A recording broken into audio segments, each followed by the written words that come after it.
ഇനി നിങ്ങൾ കുരുമുളക് നട്ട് കഴിഞ്ഞാൽ ഇതേപോലെ ഉണങ്ങിയും പോകത്തില്ല, പഴുത്തും പോകത്തില്ല. അതിന് നല്ല സൂപ്പർ ഒരു ഐഡിയ നമുക്ക് കിട്ടിയിട്ടുണ്ട്. നമ്മുടെ വീടിൻ്റെ ചുവരിൽ തന്നെ ഇതേപോലെ കുരുമുളക് ഇതേപോലെ കിളിച്ച് നിൽപ്പുണ്ട്. അപ്പോൾ ഇതിൽ നിന്നും നമുക്ക് ആവശ്യത്തിനുള്ള തണ്ട് കട്ട് ചെയ്തെടുക്കാം.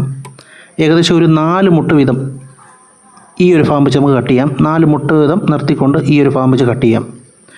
ഇത്രയും നീളത്തിലാട്ടോ കട്ട് ചെയ്തെടുത്തേക്കുന്നത്. ഇനി നമുക്ക് ഇതേപോലെ തന്നെ വേറൊന്നുകൂടെ കട്ട് ചെയ്തെടുക്കാം. എത്രയാണോ ആവശ്യം അതനുസരിച്ച് നിങ്ങൾ കട്ട് ചെയ്തെടുക്കുക.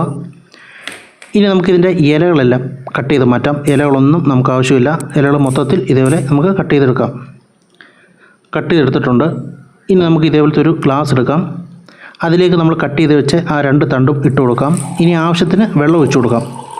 ഏകദേശം ആ വേര് കിളിക്കുന്നതിന് മുകളിൽ വരെ വെള്ളം നിൽക്കണം. എന്നിട്ട് ഇതേപോലെ പകുതി വരെ വെള്ളം നിൽക്കണം. ഇനി നമുക്കിത് അധികം വെയിൽ കൊള്ളാത്തൊരു സ്ഥലത്ത് നോക്കി മാറ്റി വെക്കാം. ഇതേപോലെ മാറ്റി വെക്കണം. ഇപ്പോൾ ഏകദേശം ഒരാഴ്ച ആയിട്ടുണ്ട്. ഇപ്പോൾ ഏകദേശം കുറച്ച് വേര് മാത്രം കിളിച്ചിറങ്ങിയിട്ടുണ്ട്. നിങ്ങൾക്ക് കാണാൻ പറ്റുന്നുണ്ടായിരിക്കും.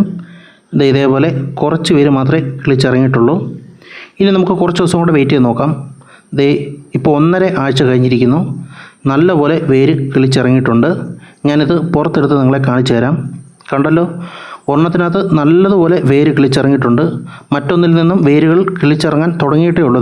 നിങ്ങൾക്ക് കാണാൻ പറ്റുന്നുണ്ടായിരിക്കും. അതിൽ നിന്നും വേര് കിളിച്ചിറങ്ങി തുടങ്ങിയിട്ടേ ഉള്ളൂ.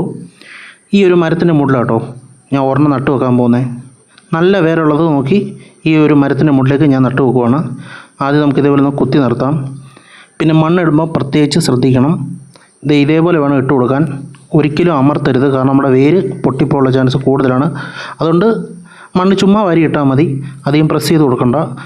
കിളിച്ച് വരുന്നതനുസരിച്ച് നമുക്ക് മണ്ണിട്ട് കൊടുത്താലും മതി. അധികം വെയിലുള്ളതുകൊണ്ട് തന്നെ ഞാൻ ഇതേപോലെ 1-2 കമ്പോളും കൂടെ കുത്തി കൊടുക്കുന്നുണ്ട് കേട്ടോ. തണലിന് വേണ്ടിയിട്ട് ഇതേപോലെ ഇലകൾ കുത്തി കൊടുക്കുന്നുണ്ട്. ഇല്ലെങ്കിൽ നമ്മൾ നട്ടത് വെറുതെ ആയിപ്പോവും. ഇനി ആവശ്യത്തിന് നമുക്ക് വെള്ളം ഒഴിച്ചു കൊടുക്കാം. ഇനി നമ്മൾ എടുത്തു വെച്ചേക്കുന്ന മറ്റൊരു കമ്പുണ്ട്. ഇതിനകത്ത് അധികം വേര് കിളിച്ച് വന്നിട്ടില്ല. വേര് കിളിച്ച് തുടങ്ങുന്നതേ ഉള്ളൂ. ഇത് ഞാനൊരു ചെടിച്ചട്ടിയിലോട്ട് തൽക്കാലം ഒന്ന് മാറ്റി നടുവാണ്. ഗ്രോ ബാഗ് ഉണ്ട്, അത് നടുന്നതായിരിക്കും നല്ലത്. ഇത് നമ്മൾ കുറച്ച് ദിവസം കൊണ്ട് വെയിറ്റ് ചെയ്ത് കഴിഞ്ഞാൽ വീണ്ടും വേര് വരും. എന്തായാലും ഞാനിപ്പം ഈ ചെടിച്ചട്ടിയിലോട്ട് നടുവാണ്. ഇതിൻ്റെ എല്ലാ റിസൾട്ടും നമ്മൾ പിന്നീട് കാണിക്കുന്നതായിരിക്കും. ഇതിനു മുമ്പ് നമ്മൾ നട്ട ഒരു പേരമരമുണ്ട്. മരത്തിൽ നിന്ന് തന്നെ വേരിറക്കി നട്ട ഒരു പേരമരമുണ്ട്. ഞാൻ ഈ വീഡിയോയിൽ അതുകൂടെ കാണിക്കാം. ഇല്ലെങ്കിൽ നമ്മൾ ചെയ്തത് ഫേക്ക് ആണെന്ന് അന്നേ പറഞ്ഞവരുണ്ട്. നിങ്ങളെ അതും കൂടെ ഞാൻ കാണിച്ചു തരാം. നമ്മുടെ പേരമരം ഏകദേശം ഇത്രത്തോളം കിളിച്ചിട്ടുണ്ട്.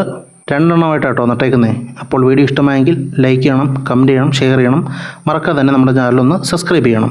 അപ്പോൾ പുതിയ വീഡിയോയുമായിട്ട് അടുത്തൊരു ദിവസം തന്നെ കാണാം.